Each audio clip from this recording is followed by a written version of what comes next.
Hi, I'm Ryan Szymanski, curator for Battleship New Jersey Museum and Memorial. Today we've got another ship comparison video, and we're also covering the attack on Pearl Harbor all week. So we're going to meld those two together, and I'm going to compare Battleship New Jersey to the most famous ship from the attack on Pearl Harbor, the Battleship Arizona. Perhaps one of the most famous battleships of all time. How does she stack up to USS New Jersey? What's different? What's the same? They're both battleships. There's only about 30 years that separate the two vessels' designs. So, first off, Battleship Arizona was ordered in 1913. She was laid down in 1914, launched in 1915, and commissioned in 1916. So pretty standard at that time. The United States would lay down typically 2 battleships a year, every year. And the designs tended to be conservative and only slightly built off of the preceding design. So Arizona is one of the standard type battleships of the U.S. Navy. You have the early Dreadnoughts, which go from the Michigan and South Carolina, the first pair of Dreadnoughts. It goes all the way up to New York and Texas, which are the last of the turret farm Dreadnoughts, in which you just put twin gun turrets all over the whole length of your ship. The U.S. Navy ordered Nevada, and she would be unique for a couple of reasons. She's the first of the standard type battleships, and the standard type all had virtually identical armor systems, very similar weapons, and identical weapons layouts, almost identical superstructures. They were fairly standard, and each one grew slightly over the one before and added new innovations that had been developed in the preceding year. And these would go all the way up until the Colorado class, laid down right after in 1916 and completed in the 1920s. And then succeeding classes of battleships were going to break the standard type mold and go from small to big. Anyway, these battleships were very limited by Congress. Congress is looking at this battleships arms race in the wider world, and they're limiting the size American ships can be and the amount of money they're willing to spend. However, as different countries build their ships, they keep getting progressively larger, so every year Congress is authorizing a little bit more funding and a little bit more displacement from these vessels, and so they constantly grow a little bit at a time. So, the things that Nevada introduces are the triple turret, which now means you don't have to put gun turrets the entire length of your ship. Like Texas has 5 twin turrets, the earlier class with Wyoming had 6 twin turrets. Instead of putting gun turrets all over the ship, and remember these gun turrets have to penetrate down several decks into the hull, which means that you cannot put engineering spaces there. You have to have magazines. So by adopting the triple turret, which was a pretty new idea, believe it or not, the standard type battleships were able to put the same number of guns on their ships and take up less real estate. So, for example, comparable Japanese battleships at the time, Fuso and Yamashiro, have 6 twin 14-inch turrets to get the same type of battery. So they've got these guns over the whole length of the ship. They have to be longer. Because they're longer, they have less armor, because they have to armor a larger area. So it does mean that they have a higher length-to-beam ratio and therefore get up to speed easier, but they're trading armor for speed. The other critical innovation of the standard type battleship was the all-or-nothing armor scheme, which starts with Nevada and continues all the way through battleship construction for the U.S. Navy. And that basically means you armor your critical box, your citadel, which will encompass all of your magazines and your engineering equipment, and it will contain enough reserve of buoyancy that if the unarmored parts of the ship are damaged, it won't compromise the overall buoyancy of the vessel. I.e., everything important goes into the armored box: communications, fuel, ammunition, medical spaces. Unimportant things, the galleys, the berthing compartments, the offices, those go outside the armored box. Earlier battleships had different layers of armor protection, with an armored box that can protect them against their own size guns, and then a thinner armored belt above that, and thinner armor forward and aft of this, because they were worried about like cruiser and destroyer caliber guns punching holes in the ship at the waterline and causing them to gradually sink. Well, with an armored box with a great enough reserve of buoyancy, who cares? Besides, your guns should be able to keep those smaller ships at a great enough range that they can't really hit you. And so, Arizona and her sister ship Pennsylvania, battleships 38 and 39, Pennsylvania being 38, Arizona being 39, have the all-or-nothing armor scheme with a 13.5-inch belt, which is enough to protect against their 14-inch guns, whereas Nevada had 10 of these guns, 2 triple turrets with twin turrets superfiring over top of them, so that it kept the same battery as the earlier New York and Texas. The Pennsylvania class, they just decide, hey, let's increase the size of the ship a little, let's add the extra 2 guns, let's just make it all triple turrets. And so, from the side, Arizona and Pennsylvania look very similar to Nevada and Oklahoma. They tended to operate together pretty consistently, but the later ships have much more capabilities in terms of firepower. For the secondary battery, Arizona was originally built with 22 5-inch 51 caliber guns and 2 3-inch guns, which was increased to 4 pretty early on for anti-aircraft protection. These guns were built into the hull of the ship in casemate mounts that were spread along the whole length. And these guns tended to get wet in even moderate seas and be difficult to use and allow water into the ship. So, during World War I, 8 of these mounts, the forward and aft most that took the most water, were removed. And during a major upgrade in the 1930s, the rest were relocated. And we'll talk about all that stuff later on. She also, as built, had 2 21-inch torpedo tubes. Those were removed in the 1930s. Initially, it was thought that battleships would be engaging each other at much closer ranges than it eventually turned out that they could. It was thought that battles would take place at closer range because it was just difficult to aim the guns. And fire control became more sophisticated over the course of the 19-teens and eventually got you to where we are with the battleship, with radar range finding and computers directing the main guns. For armor, Arizona had a 13.5-inch belt. About half of the belt was above water, about half of the belt was below water, and at its thinnest, the belt tapered down to about 8 inches. On the forward and aft ends of the armored bulkhead, there was a 13-inch bulkhead. The turret faceplates were 18 inches thick, and the conning tower was 16 inches thick. And the deck was 5 inches thick at its thickest. However, that thickness is not all in a single plate of armor. One plate of armor is thicker than layering multiple plates on top of each other. It's more effective that way. Unfortunately, with Arizona, her main deck was 3 plates of armor layered together that were about an inch thick each. And then during an upgrade in the 1930s, they layered another 1.5 or so on top of that. But again, this, let's say, 5 inches of armor plating was not as equivalent as, say, if you had just had a single 5-inch plate. It was only equivalent to, say, a 3-inch armored plate.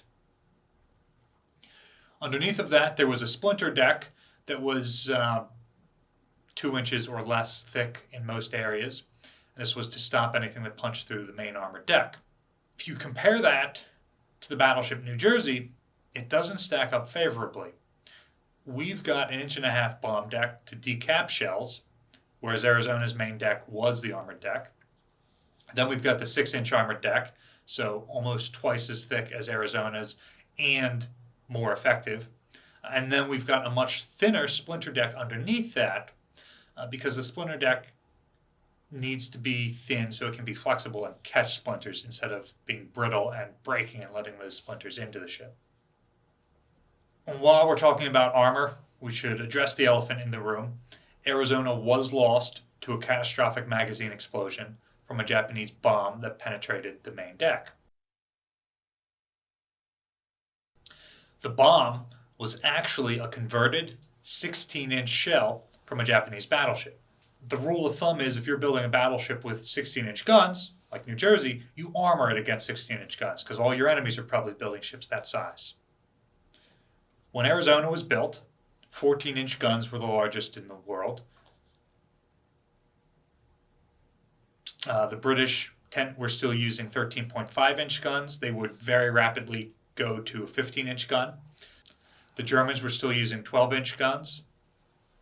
The Japanese and Americans were using 14-inch guns. So Arizona was armored against 14-inch guns. The shell that sunk her was a 16.1-inch shell. So it overmatches her armor pretty much however you look at it. It was going to do damage. It was going to get through. Should it have done catastrophic damage like that? No, that was a lucky hit. For speed, all of the standard type battleships, although they used different engineering plants, were designed to go about 21 knots. Many of them fell short of this and could only do about 20 knots and some change, but 21 knots was theoretically the speed of the battle force. In terms of size, Arizona was 25 feet longer than the earlier Nevada at 608 feet long. She was 97 feet wide as built, although she would receive torpedo blisters, which would make her wider. And she had a draft of 29 feet. By the end of her career, she displaced about 38,000 tons fully loaded. Arizona was completed before the United States entered World War I, but while the rest of the world was already fighting. And she was retained at home. She was primarily used as a gunnery training ship early on. She didn't put to sea because the United States didn't have enough destroyers to escort the convoys going across the ocean, much less the battle force, so she tended to stay in port a lot and train gunners. These gunners were primarily for merchant marine vessels that were getting naval gun crews to protect them. In fact, that's where the 8 guns that were removed were put. They were all put on merchant ships. The 5-inch 51 was an excellent weapon for firing at surface targets. Because it had such a high caliber, it had a relatively flat trajectory, which meant you didn't need complex rangefinders. And so you could just point it at a target and engage that target. So the battleships of the time, which had the bulk of these modern guns, started losing them to be placed on the fantail of these armed merchant vessels, so that if a German submarine surfaced to try and sink them with guns, they could defend themselves. Early U-boats, well, all submarines have a limited number of torpedoes.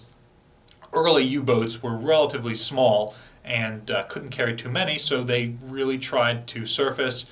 At different points in the war, they would try to follow international law and give the crews of the merchant vessels the chance to abandon ship before they sunk the vessel.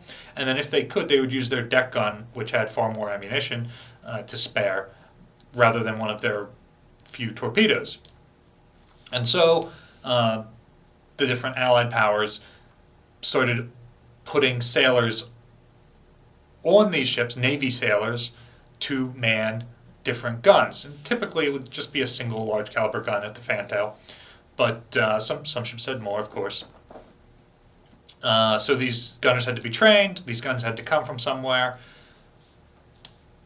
and that's what ended up happening with Arizona early on in her career. Some American battleships were sent to Europe to join the Grand Fleet.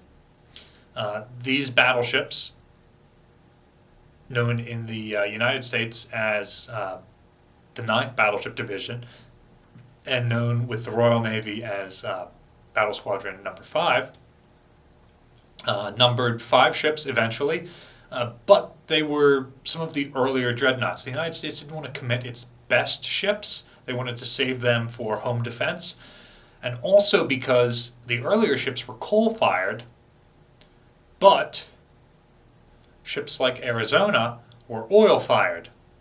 Now, the United States has all the Texas tea it wants at this time, but Great Britain does not. So it's much easier to supply coal-powered ships in Great Britain at this time than it was in the United States. And that's why in Europe you see them develop a whole generation of mixed coal and oil burning ships, while in the United States they just go straight from coal to oil fired. At the conclusion of the war, Arizona was one of 10 battleships which escorted President Wilson's Versailles Treaty. And then she does a tremendous amount of training in the interwar period. This includes standard training, it includes fleet training, it includes the fleet problems, which we're going to talk about in a future video. But a bunch of just standard, normal, humdrum type stuff. She, along with the rest of the battle force, goes from the Atlantic to the Pacific a couple of times during this period. The major thing that really alters the ship is in 1931, she goes into the yard for a major update. And this is when they add extra torpedo defenses. They blister the side of the ship. This is when they add, they remove her original boilers and turbines and replace them with the more modern propulsive equipment slated for the battleship Washington, which was canceled and sunk as a gunnery target. And this equipment is higher horsepower, so even though they're adding more weight to the vessel, she's able to maintain pretty close to her 21 knot speed. They add the extra 1.5 inches or so of armor to the main deck. They replace the original cage masts with the tripod mast and the 3-tiered fire control towers on top. So this is a hallmark of the American interwar battleship. You've probably seen it all the time. The U.S. Navy went from the military mast, as it was called, the single pole mast that the pre-dreadnought type battleships had, to a cage mast at a time when most other countries were building tripod masts. The reason you have masts, a superstructure, spotting platforms, any of this stuff, is so that you can spot the fall of your shot. These battleships can fire their guns over the horizon, and you want to see where their shells land so that you can adjust for your next shot. So fire control and range finding is what's happening at the top of these masts. You don't want to add too much top weight, so with these earlier ships, it is just a mast or a tripod, or in the American case, a cage mast.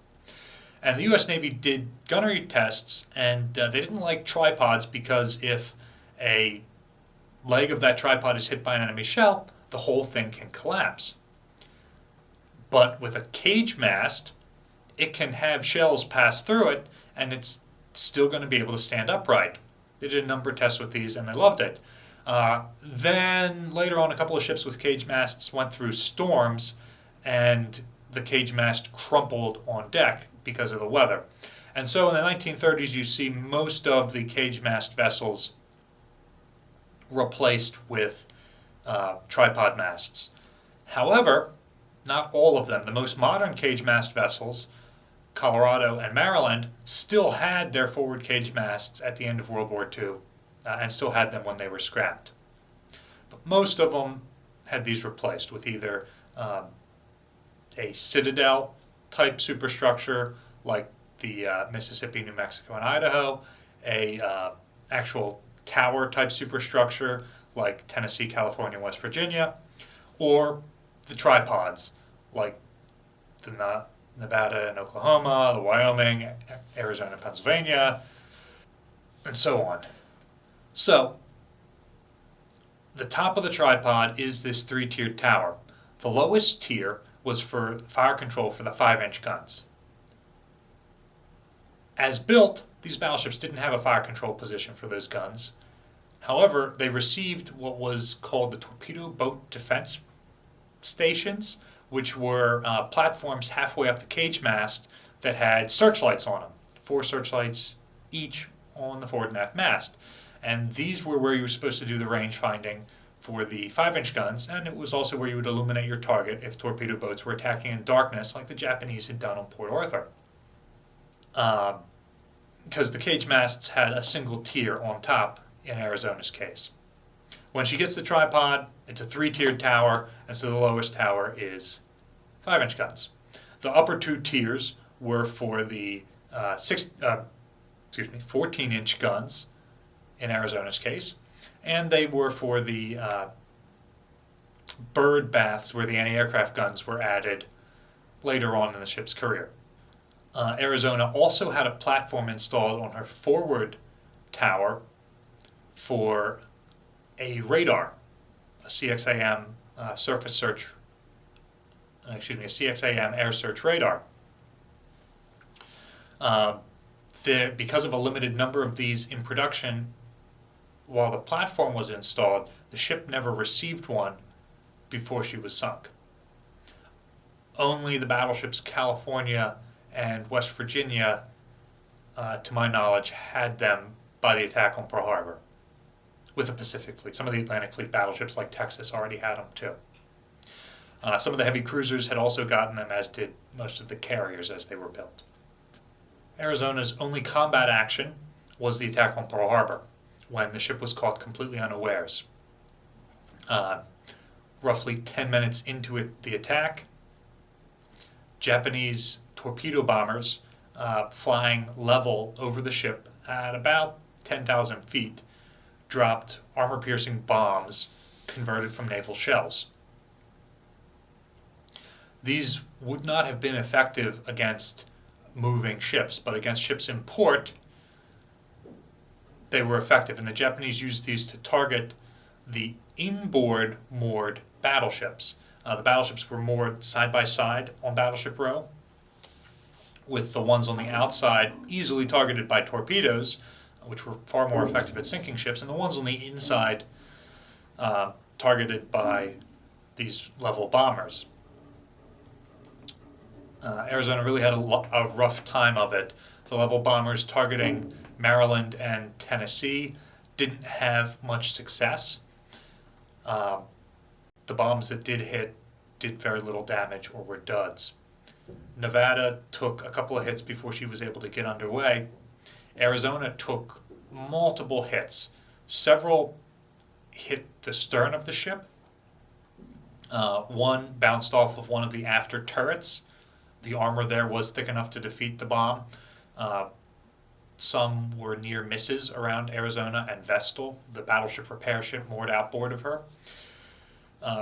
But one bomb, believed to be dropped by a Kate bomber, a B-5N, from the aircraft carrier Soryu, number BI-318, piloted by Warrant Officer Haruo Sato, with Bombardier Noboru Kani, Petty Officer First Class, and Petty Officer Second Class Yoshikazu Hanada manning the radio. This aircraft dropped their bomb, and it hit very near turret number 1 and punched through to the magazine spaces below there, where it either detonated a main battery magazine, a secondary battery magazine, or a black powder magazine which stored ammunition, which stored powder for the ship's airplane catapults and saluting guns. Because of the level of destruction of this bomb hit, it's impossible to know which of the magazines specifically it started in, but the explosion in one space quickly detonated all of the other magazine spaces. American battleships, when they were in port, always refueled and reloaded so that they were ready to put to sea again.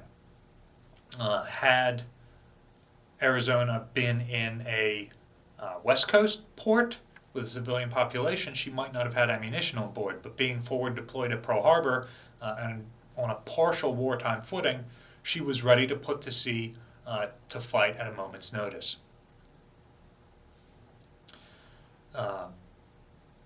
In the days before, she had been at sea for nighttime gunnery practice and had come into port to take Sunday off.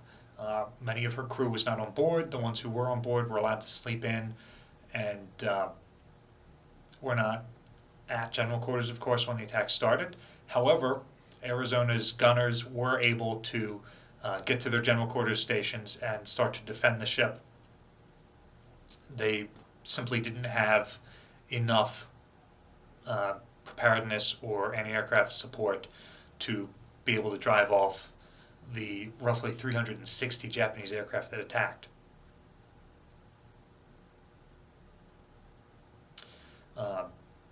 The explosion basically broke the ship in two at the forward bulkhead. When the ship broke in half, the decks at that forward part collapsed in on themselves, which caused the entire forward superstructure to drop forward, which became the iconic symbol of the attack on Pearl Harbor. Arizona was decommissioned by the end of December 1941, and she was stricken from the Naval Register within a year by December of 1942. If you have a misconception about Battleship Arizona still being in commission, check out this other video about when she was decommissioned. So, Arizona does not stack up well in comparison to the Battleship New Jersey. She's a much older vessel. The damage that destroyed Arizona probably would not have destroyed New Jersey. New Jersey is armored against 16-inch projectiles because that's what she's armed with, and so that shell might not have made it through her armored deck. Had it of, all of New Jersey's magazines aren't concentrated the way Arizona's were, and so her 5-inch magazines are spread out along Broadway, and a hit to these magazines would have still been devastating, but it might not have been quite as catastrophic.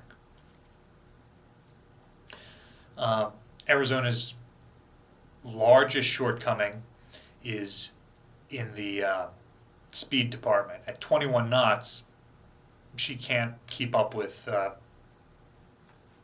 New Jersey. But that represents a fundamental change in thinking in American battleship design, where with the standard type, guns were most important, armor was pretty important, and then speed was not important at all. With New Jersey, speed was the most important, followed by guns, and then finally armor. And Arizona's armor is in most places, especially against low trajectory broadside shots, thicker than New Jersey's. Remember, Arizona was designed to fight a battle at ranges where you could see the enemy, where shells would be coming in and hitting you broadside at a relatively flat trajectory. During her 1930s update, the elevation of her main guns was increased as the elevation of, or the ranges of battle increased. However, it was too late to add sufficient armor plating to the ship's main deck. And so she was never as immune against aerial bombs and plunging fire as Battleship New Jersey was designed to be from day one. In terms of main battery guns, 12 14-inch guns puts out a similar volume of fire to the smaller number of 16-inch guns. Secondary battery, anti-aircraft battery, Arizona just doesn't compare. And again, that's 30 years of more experience and even the 3 years of wartime experience between the attack on Pearl Harbor and when this ship received her full anti-aircraft battery. The other place where Arizona falls flat is being an older ship.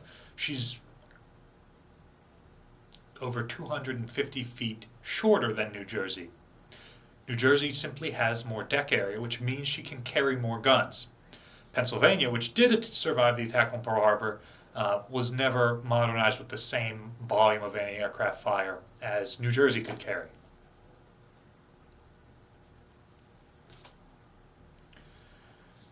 You may get more with New Jersey, but that costs you. Arizona cost $16 million in 1914 to build. In 1943, Battleship New Jersey cost $100 million, and that doesn't include the cost of guns and armor plating. New Jersey's speed meant that she didn't go obsolete as quickly as Arizona. Arizona was able to serve through the entire interwar period. She had over a 20-year career, which is what you would expect to get out of a battleship at that time.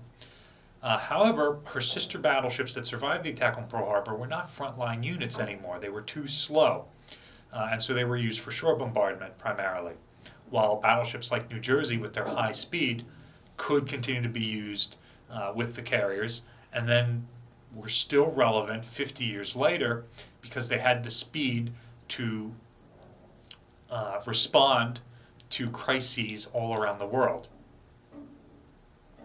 Arizona was designed to operate as a member of a battle line, one ship in a squadron, while New Jersey, it may have been hoped that she operated like that, but functionally was able to do most of her gunnery work alone or with a small number of escorts, or to operate as part of a larger mixed composition force with carriers, cruisers, destroyers, etc. Thanks for watching. If you have a suggestion for a future ship comparison video, drop them in the comment section down below. If you have a question about anything you see in this video, also drop it down there. We're pretty good at responding to comments. If you like the content we're creating and are interested in seeing more like this, remember to like, share, and subscribe. We put out new content multiple times a week. In particular, all this week, we're putting out content relating to Pearl Harbor. If you'd like to support the museum and our YouTube channel, there's a link below to our GoFundMe campaign. Any donation you make there helps us produce more content. Thanks for watching.